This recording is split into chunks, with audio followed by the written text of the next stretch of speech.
Welcome back خواتین حضرات. افطار کے بعد کچھ ماحول الگ ہوتا ہے, کچھ انرجی الگ ہوتی ہے, اور آج ہماری بھی انرجی بالکل کیونکہ افطار ہو چکی ہے. افطار ہو چکی ہے خواتین حضرات. افطار کے بعد کیونکہ ہم نے کچھ ایسے سیگمنٹ کی بات کرنی ہے جو کہ قرآن کے قصے ہیں. قرآن کے قصے ہمیں کیا سکھاتے ہیں, انبیاء کے قصے ہمیں کیا سکھاتے ہیں, کیا خبریں دیتے ہیں اور کن وعیدوں کے حوالے سے ہمیں بتاتے ہیں. ہم سے پہلے کیا ہوا, ہم سے پہلی قوموں کے اوپر کون کون سے فضل ہوئے, کون کون سے انعامات ہوئے, ان کے اوپر کون سے مصائب آئے, عذاب آئے, اور پھر ہمیں تنبیہ دینے کے لیے قرآن کریم میں وہ تمام تر قصوں کو لکھا گیا کہ آپ سے پہلے کیا ہوا. پھر خبریں دی گئی, پھر قیامت تک آنے والے زمانے کا ہمیں نقشہ بتایا گیا کہ قیامت سے پہلے پہلے کیا کچھ ہوگا. یہ سب قرآن کریم نے ہمیں بتایا. بالکل قرآن کریم میں تمام علم موجود ہے, اور ان تمام تر صورتحال پر بات کرنے کے لیے ہمارے ساتھ اسٹوڈیو موجود ہیں پروفیسر ڈاکٹر شہباز علی عبادی صاحب. بہت شکریہ آج آپ نے وقت دیا, کیونکہ آج آغاز ہے اور جس طرح حسنین نے بھی کہا کہ کیا کچھ گزرا ہم سے پہلی قوموں پر, تو آج بتائیے گا کہ آج آغاز میں آپ ہمیں کون سا قصہ بتائیں گے اور اس کا مقصد کیا ہے بیسیکلی. جی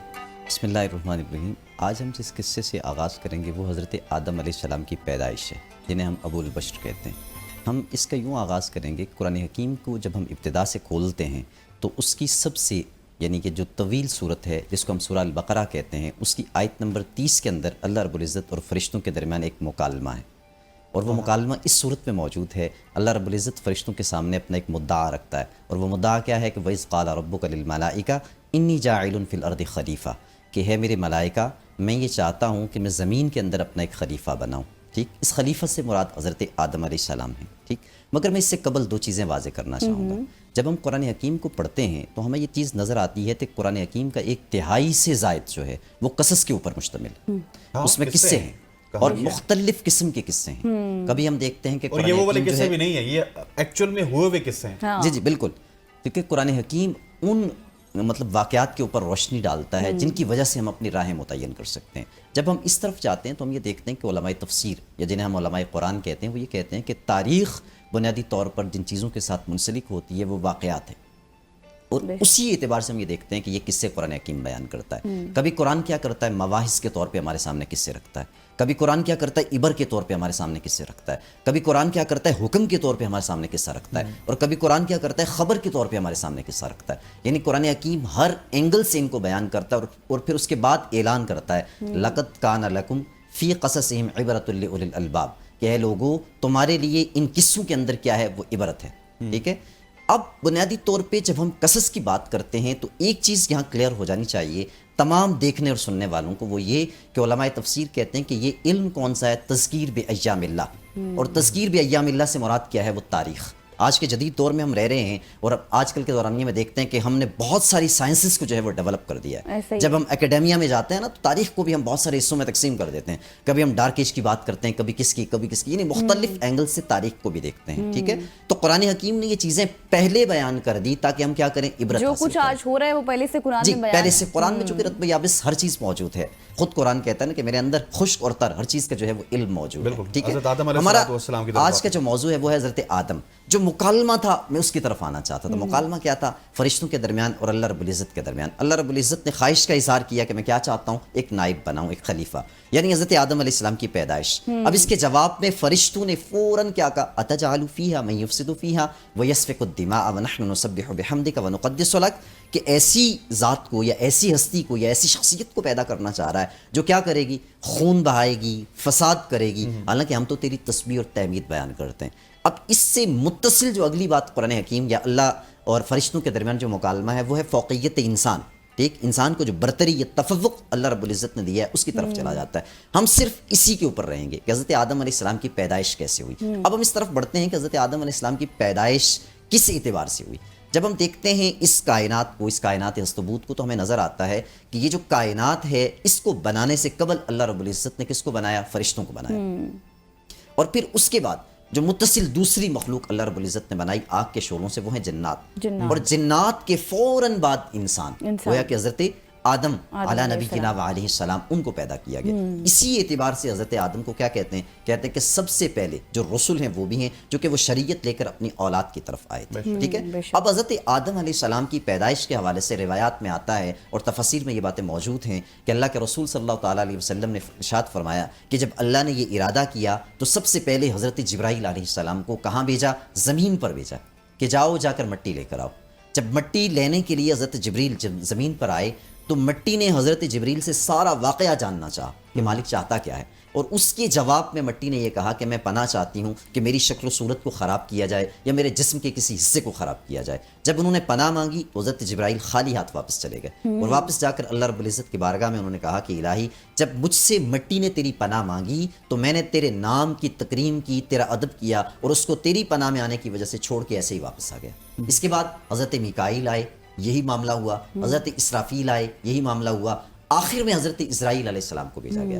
جب مٹی نے یہی جملہ پناہ والا حضرت اسرائیل علیہ السلام کے سامنے دہرایا تو حضرت اسرائیل نے جواب دیا کہ میں اس بات کی پناہ مانگتا ہوں کہ میں اللہ کے حکم کی تعمیل نہ کر پاؤں، جو مجھے حکم دیا گیا ہے میں اس کو چھوڑ کر واپس چلا جاؤں۔ ٹھیک ہے، جب حضرت اسرائیل علیہ السلام نے یہ کہا تو وہ مٹی لے کر اللہ رب العزت کی بارگاہ میں چلے گئے، اور اس کے بعد یہ ہوا کہ اللہ رب العزت نے حضرت اسرائیل کو جو ملک الموت کا نام دیا وہ اسی لیے دیا کہ تو زمین کے کچھ ٹکڑے کو جو ہے وہ کیا کر کے جدا کر کے لایا ہے، تو ہی دوبارہ اس کو وہاں کیا کرے گا، پہنچائے گا، جہاں کا خمیر ہے وہاں تو ہی پہنچائے گا۔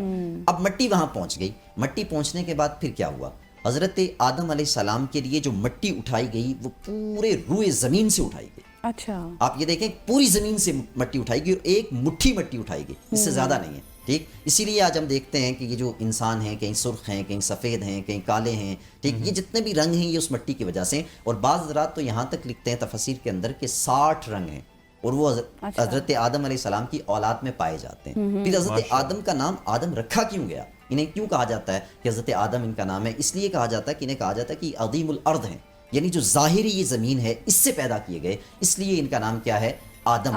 اور اسی وجہ سے ان کی اولاد کو کیا کہا جاتا ہے، آدمی کہا جاتا ہے۔ اس کے بعد حضرت آدم علیہ السلام کی 2 کنیتیں بڑی مشہور ہیں۔ پہلی کنیت ابو البشر۔